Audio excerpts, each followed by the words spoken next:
Is there an influential person you admire with whom you'd love to get a meeting? It can be hard, but not impossible to get a busy, powerful person's attention and perhaps even kick off a relationship that can be mutually beneficial. Here with some advice on how to land that meeting is WSJ work family columnist Sue Shellenbarger. Hi, Sue. Great to see you. Hi, Tanya.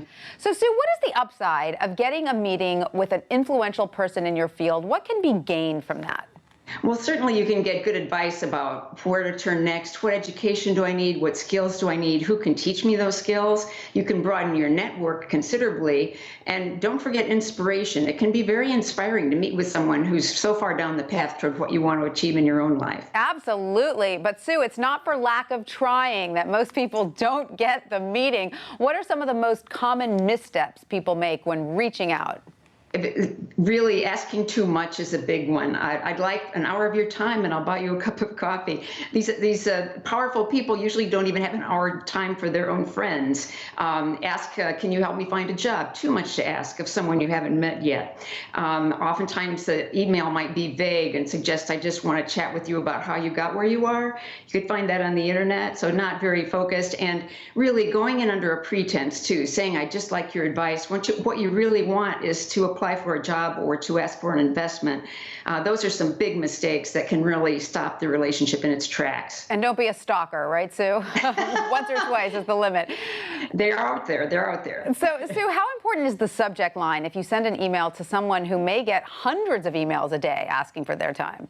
And this came up so much in talking with influential people. They said the subject line is key. One young entrepreneur even got an ongoing conversation with a billionaire by writing a really good subject line. It should be specific and show that you know who you're talking to. Maybe name a mutual acquaintance and a mutual interest, like John Smith suggested I talk with you about diabetes research, or fellow UMass grad interested in mobile technology. Something very specific so that the influential person knows upon opening it that this is a person who's done his homework. Right. Do your homework on that person's background. Now, most experts who are willing to help a stranger do have a certain amount of generosity of character, I'm assuming, right, Sue? But there is a key to getting them interested enough to actually meet with you. And what is that?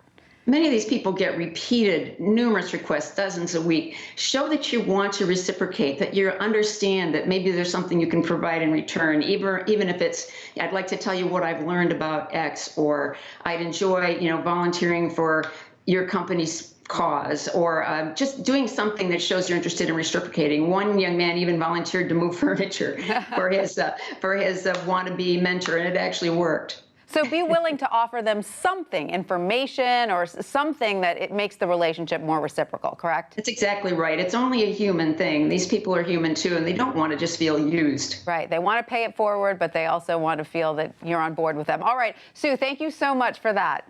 Thank you, Tanya.